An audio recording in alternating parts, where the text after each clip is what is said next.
Hey everyone, my name is Anindita. I work as a senior Sitecore developer, and today I'll be taking you through the process of doing a Sitecore upgrade assessment. So, first off, I guess, why would you want to do an upgrade assessment?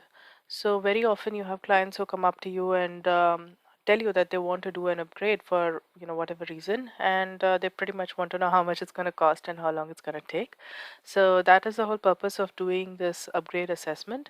It's a good idea to do this formally as a process instead of just telling that okay, this is the ballpark time that it takes, because the kind of implementation and the various factors that we're going to be discussing in this session actually impact the timelines a lot. So it's a great idea to do this assessment before you you know do a proposal or provide an estimate to the client to the client as such. So that's the purpose of doing this upgrade assessment, and this is going to be a quick one because I'm just going to go over the various things that you should be looking at while doing this assessment and where you'll be looking for them. So that being said, let's get started. First off, let's talk about the access that you're going to need. So in this case, this was a project that the assessment was something that I was assigned when in a project that I hadn't worked on. So I'm going to be coming at it from that perspective. So in case you get a similar task, the first thing that you need to know is what kind of access do you need. If you don't have any access, given that it's a project you haven't worked on, so you'll need access to the code repository because there are certain things that you need to look into the code for. And you'll need Sitecore access as an admin because there are certain things that only an admin can see, especially if you want to look at the files in Sitecore. So you do need to be an admin for that. So yeah, Sitecore login as an admin, and I would definitely say that you should get this in production because no matter how much we try, there's always certain stuff that sneaks directly into production. When you're talking about an upgrade, it's good to know exactly what it looks like in production. So yeah, the Sitecore admin access in production would be good. And the third one is server information. So I mean, it depends on easy or hard it is, and if you already have access, then it's never mind that. If you have the server access already, as in access to log into the system, especially if they're using IIS, then there's nothing to go over here. But in case, especially in my case, this was a project where it was very difficult to get, approvals for a new person to get access to the server. So that's why I've just mentioned that you need server information. So it was easier for me to go to somebody who already had access and ask them to give me the information that I needed, because it was just the version information that I needed of the operating system and SQL, and we'll look at that later as well. So yeah, you need access to be able to get the server information, whether that is by logging in yourself or requesting someone who already has access. Either way is fine. So, when you're looking at this assessment, the first thing that I would ask is why is the client looking for an upgrade as such? And that would drive a lot of the other things in the rest of this assessment, as to because you know what you're targeting at and what's the reason why you're doing this, and that gives you an idea of what you should focus on as well. So yeah, you'll want to know why the upgrade, and in my case, it was driven by the support timelines. And just to give the information here, so in our case, if we're considering something to be upgraded from Sitecore 8.1 to I think and a higher version, be it 9.3 or 10.2, I think we had kind of assessed both. But yeah, that was the case. So if you're going from much lower version, then you have a lot of other things to consider as well. But in any case, so the reason of the upgrade is important because in my case it was a support timing. So we also had a section which was talking about the support timelines of higher versions, and giving that information to the client so that it would be available for them to decide. And sometimes it may also be driven by functionality. Certain functionality which is important to the client is there available in a certain target version. So that is some obviously information that you need to know while you're proposing this a target version and an upgrade to that version, and if there are any drawbacks there, and if any additional work is required to make that functionality that they want working and working as the best it can. So these are the reasons why you would definitely, that's the first question to ask, why you're trying to upgrade. So what's your, what's the purpose of an upgrade in your um, business as such. So the next point that you would want to look at is to determine the source and target version of Sitecore. So you have an existing implementation of Sitecore, obviously, and the target version is something that you need to decide when before you go over the rest of the process as such, or the assessment process.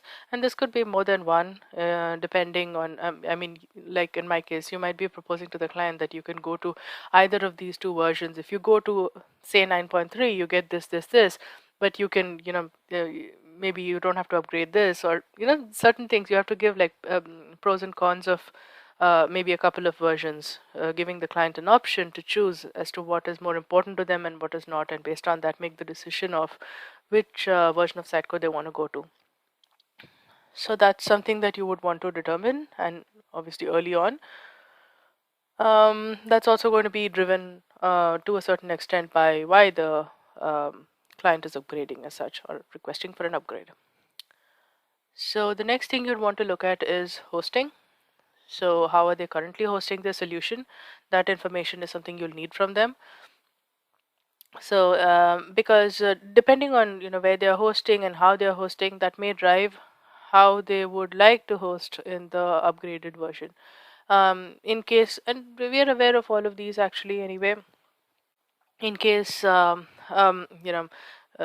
we have seen that in case a client is hosting on IaaS, and if they have a strong IT team and they have all these resources already purchased and commissioned, so in that case they're more likely to probably stick with IaaS for after the upgrade as well.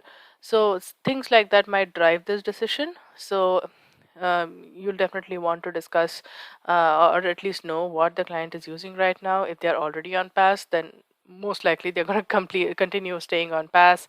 If they're already on managed cloud, again, same. They'll probably stick with managed cloud. And then the thing comes is when they are on IaaS, and you kind of tell them about the pros and cons of PaaS in case they seem interested, because you have to give them a good idea of I guess the pros and cons and what they're getting. And in case of PaaS, obviously the charge is a little higher. It might cost them a little more, but then the cost of setting it up and the cost of maintaining it, because you don't have to maintain servers and things like that. So that is the cost that they will save on. So things like that you would want to give them. All the pros and cons. And in case of Sitecore Managed Cloud, as we know, it's pretty much a layer on top of PaaS as such, but it does um, ideally reduce the maintenance time a little bit, because more of it is on Sitecore as opposed to being on the client or the agency as such who's maintaining it. So yeah, in this section you would pretty much want to based on what their current hosting is, you'd want to just lay out the pros and cons of various options that they might have in this way, and go over those as well. And another thing that you'd want to do in this case, in this section, is to mention about the topology. So topology is something that Sitecore anyway defines in their website. You'll have recommended topology for different versions of Sitecore.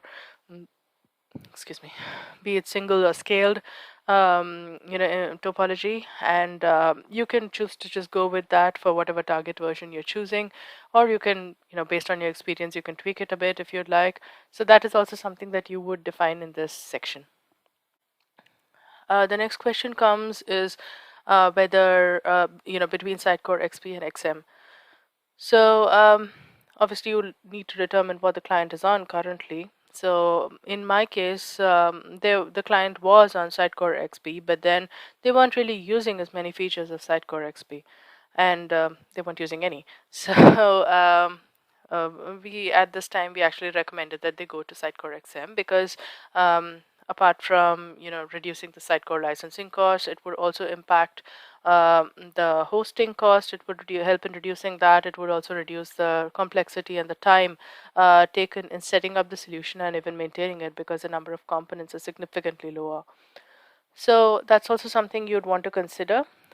But just keep in mind that if you're recommending that the client move from XP to XM, then you do a quick scan of your code and make sure that there aren't any dependencies on sitecore.analytics anywhere in the references or in the code as such. The namespace is not used, because wherever it is used, you might need to refactor it and or remove it, so whatever be the case. And also, if there's any personalization based on tracking data, obviously all that will stop working in XM, so you need to be extra sure that all that is not in use as such. So that's definitely a consideration. But yeah, you can again give the client a bunch of pros and cons here, but that's one of the things that you might want to include in your proposal during an upgrade. Now this is where ideally most of this would have the highest excuse me, this would have the highest estimate as such, because this is going to be a big chunk of the work that's going to be done. That is the actual upgrade process that you're going to be doing as a developer. So I've just jotted down the steps here quickly for the sake of completeness, and to tell you that this is exactly what you're going to be estimating for in this stage. So the steps would be to update your .NET framework for all your projects based on whatever target version you've selected, and update your NuGet references to point to the new framework versions, update the Sitecore NuGet references to point to the target version of Sitecore, get your solution to build and deploy to a vanilla instance of Sitecore, and then get your Sitecore and your website to load up. Now, this could also serve as a good reference to probably include in your document to tell the client why you're asking for as much time as you're asking, because I'm sure you're going to ask for a good amount of time for this. The main reason being especially the part to get your solution to build and to get your site to load, it might not be as simple as one line. Obviously, there's a lot of things that go into it, and a lot of things might break. You might get you might have to go over things that have been deprecated and find alternatives for them and stuff like that. So there's a lot of things that go into these 6 steps that I have mentioned here, but it's a good indication of exactly what work you're including at this particular stage and what you need to be estimating for depending on the complexity of your project. Some additional notes to keep track of when you're doing the code upgrade. One is, I would say, look at your GlassMapper or ORM code. In case of GlassMapper, I think there was a big lift between V4 to V5. That's one of the things that I had faced in one of the upgrades. So a lot of code had to be refactored in that case. So this is something that you would want to just take a quick look at, as in, see what current version is being used and versus what is a version that needs to be used or that is compatible with your target version, and see how much has changed between those two if this is used in your solution. Same goes for Unicorn and TDS, especially if you're using CodeGen, because that will impact a lot in your code. So you would want to pay special attention to this when you're estimating to see how much is going to change. You'll get a fair idea of how much has changed between the source and target version. So that should help you in estimating it. Another thing is dynamic placeholders, and to see so basically Sitecore 9 Plus anyway has out of the box dynamic placeholders.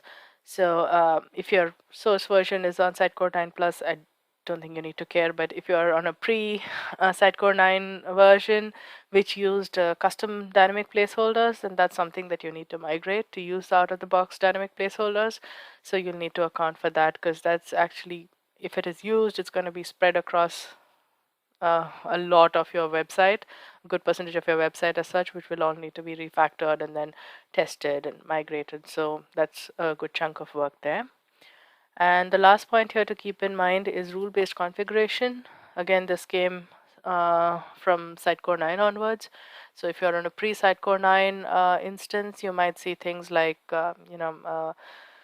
build configurations being used and for config transforms on an environment basis. So all that has anyway, you don't really need all of that when you're moving to rule-based configuration. So it's a much cleaner way of doing things rather than applying transforms and things like that. So if you're moving from a version pre Sitecore 9 again to Sitecore 9 Plus, then this is also something that you need to spend some time on. Remove all, or rather migrate all your config transforms into this rule-based configuration, and even your patches that you have in place, you might want to revisit them and see where you can apply role or environment based configurations. So these are the few things that you might want to also take a look at and see what is applicable to you, and estimate for them accordingly.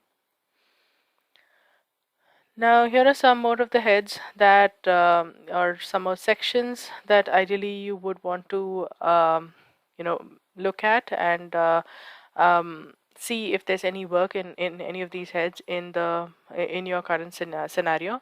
So in my case, we were using WebForm for marketers in since it was a Sitecore 8 dot something version.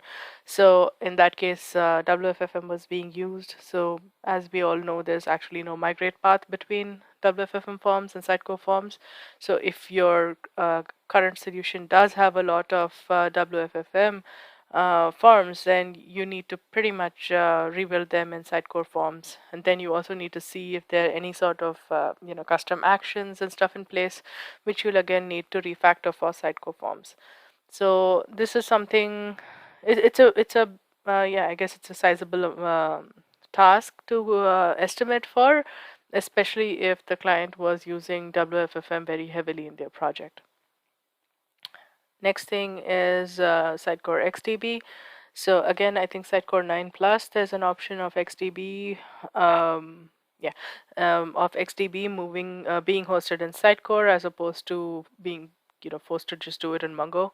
So in case you're again moving from pre Sitecore 9 to post Sitecore 9, it'll be a good option to actually move the XDB database to Sitecore, to SQL, and in that case, you kind of remove the need of having the Mongo service.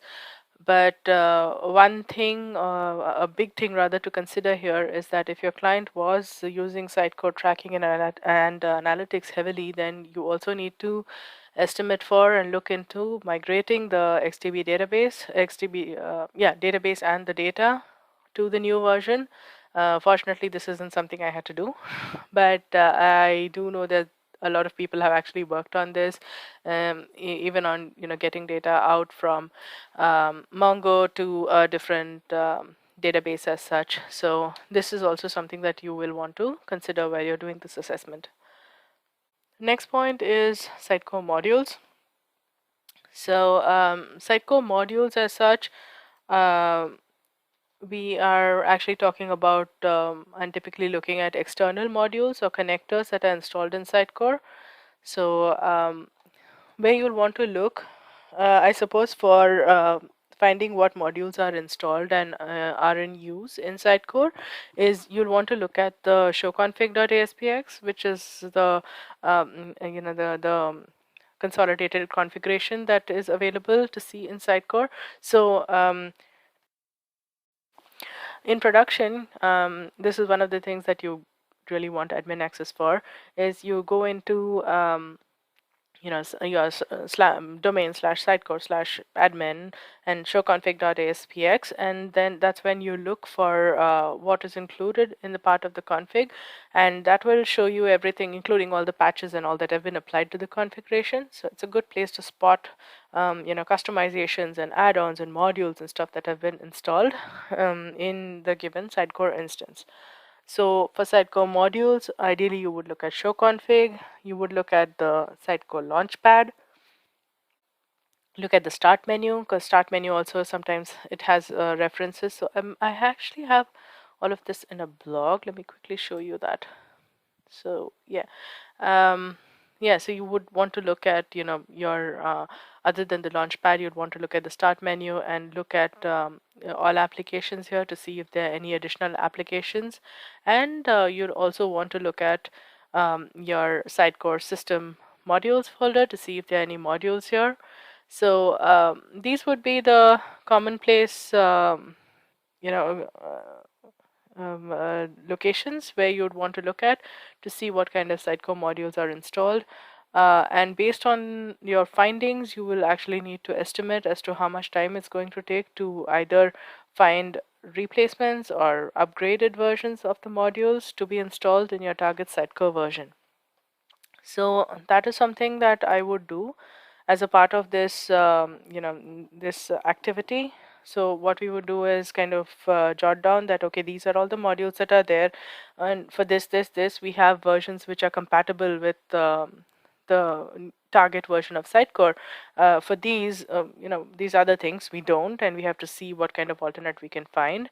And you might also sometimes come across, things which are not that common, which are not exactly marketplace modules. They're just custom things, and then you have to maybe completely rebuild them, or upgrade them yourself. And so there's a lot of work that might go into this, depending on what kind of integrations you find.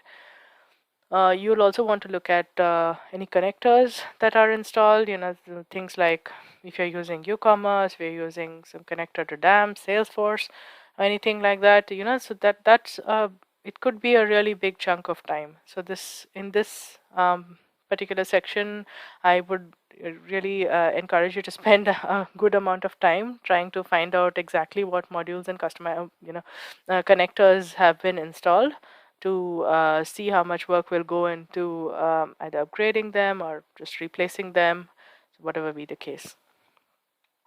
Next section is Sitecore hotfixes. So to look at what hotfixes are installed, I would say usually you'd find traces of them either in the bin or in the app config, mostly in both. So what you'd want to do is go and go to the bin, and in case here you don't have access to the Sitecore server as such, so a good option is to go into the file explorer of Sitecore. Again, coming back to my blog. Actually, no, I can open that up. Let me just open that up. Right, so I'm just trying to open up a file explorer in Sitecore. What it does is it gives you a view where you can see the files on the CM server as such without having actual access to the server itself. So through Sitecore, you can see what files are present on the file system of that particular instance. So you see here, this is just a local instance that I have running. So if you use this URL where Sitecore shell default.aspx and XML control file explorer, it lets you see the files which are there on the server. So in this way, you can see whatever is there in bin. And if you do have any, hotfixes installed, they would show up as sitecore.support.something. I don't really have any hotfix installed here, but yeah, they would show up as sitecore.support. The hotfix number, DLL, and sometimes you'll see them in config as well. So you can go into config, include, and there'd be some you can find Sitecore specific config patches as well. So this is a good place for you to, or a good way for you to peek into the file system, even if you don't have access to the server as such. And you'll need admin access for this. So that's why I kind of emphasized on getting production Sitecore admin access, so that you're able to get to this as well and look at the files. So that was about hotfixes. Right. And moving on to Sitecore customizations. So while modules actually spoke of external modules and complete, components as such, or complete modules, customizations is something like patches that have been installed, or that have been implemented as such, and things like pipeline updates and commands, or item save event and things like that. So wherever I guess commands and pipelines and your any other a custom crawler and things like that. So all of these things are customizations, are something that is implemented within the web code that you have for this website, and you will find traces of all of these pretty much in the configurations. So the easiest way to find these is to go into your showconfig.aspx and search for your DLL prefix, whatever your solution DLL prefix is, and you should find all the functionality which has been overridden or extended using the code in your DLLs. So you'll want to jot down what are the customizations that have been applied to this solution, and based on that, you can kind of estimate how long it will take to validate these customizations. So the work that is going to be there is pretty much to make sure that even post upgrade all of these customizations are applied and they work as expected. Sometimes some of the pipelines could have changed, and you might have to tweak the config a little bit or the code a little bit. Even some of your classes may have been deprecated, so things like that. So you'll just need to make sure that whatever customizations have been applied, they continue to work, and so according to that you will need to put in the estimate. So that's why this section is included here. Speaking of which, I actually didn't go over why we are doing Sitecore hotfixes. So because yeah, ideally it pretty much belongs to the source version that we are looking at. So why we are documenting the hotfixes is so that we can quickly glance at the KB pages of these hotfixes, and just to make sure that the hotfixes are not applicable for the target version that we're migrating to, and they've been fixed there.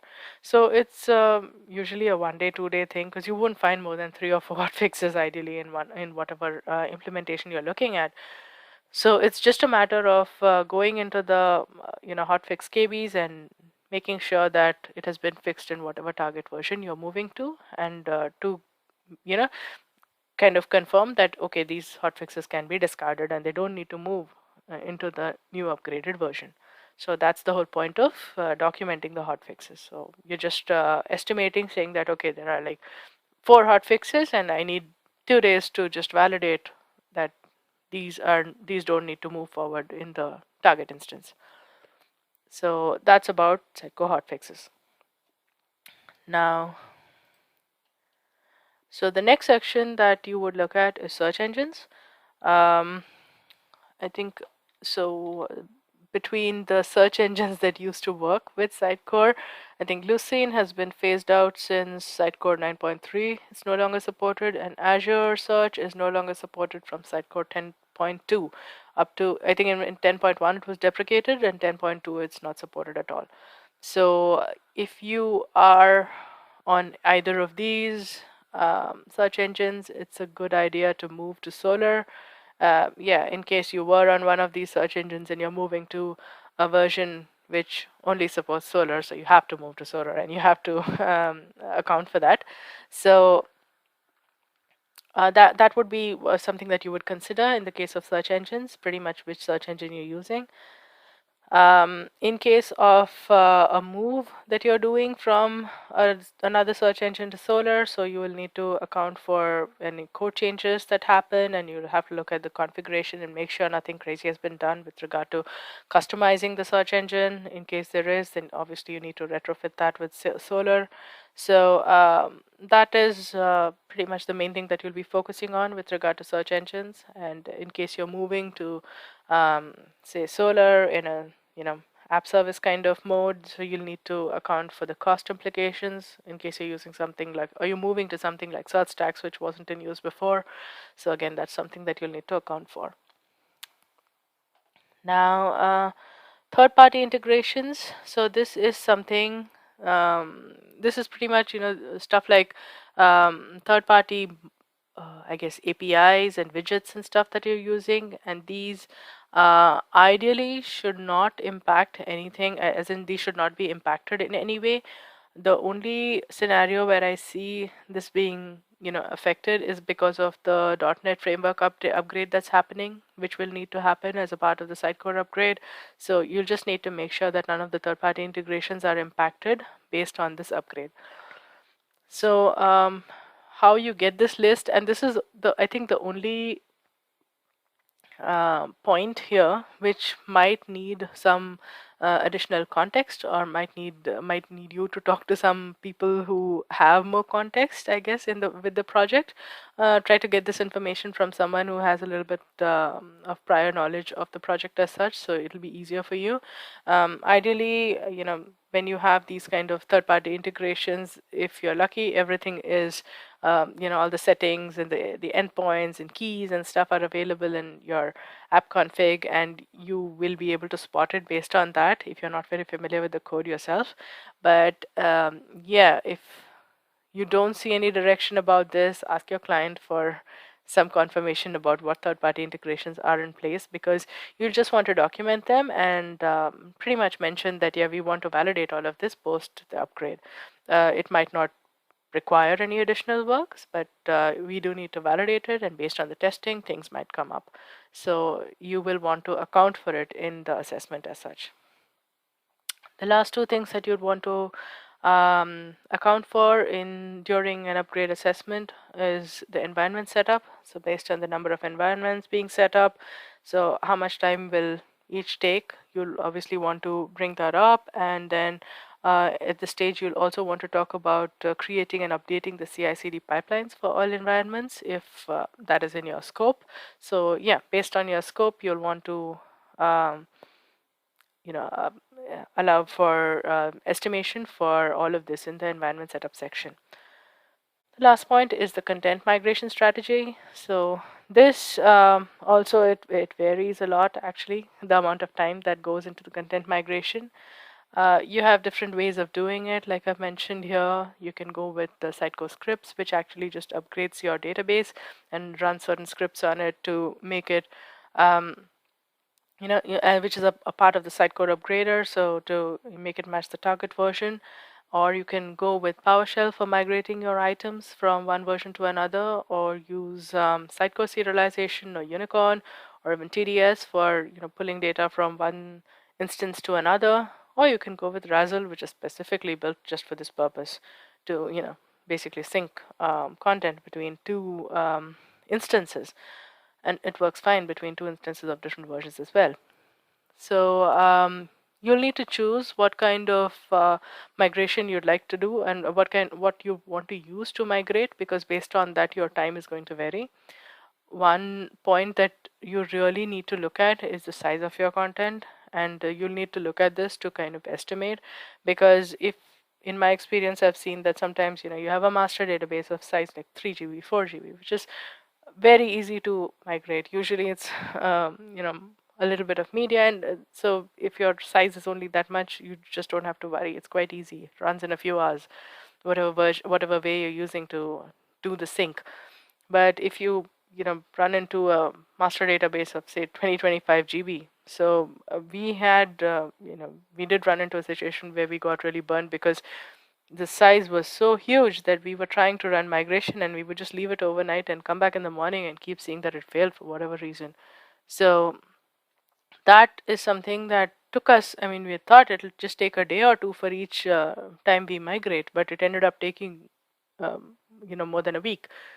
So that is something that you will want to account for, the size of the content. So try to find out what is the size of the master database, and probably based on that you can put a ballpark in there. And you also want to account for the number of times the migration is needed, because it's not a one-time action.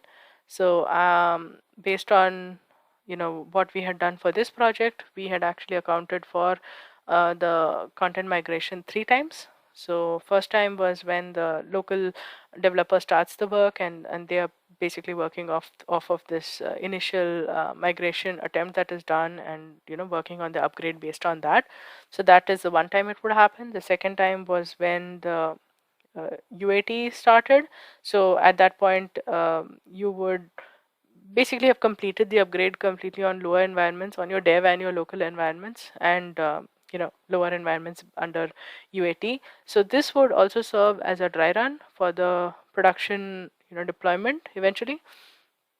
So that would be the second attempt, is when you are deploying to UAT, and your final UAT as such. And obviously the third time would be when you're going to do your production release. That would be in the middle of a content freeze. So you'll need to establish a content freeze with your client, and that's when you would be running the final migration. And hopefully by this time you know how much time it needs, because you've done it twice already, and you have the best strategy in place for migrating your content. So yeah, that's all I had to share regarding the Sitecore upgrade assessment as such. If there are any questions, please let me know. Thank you.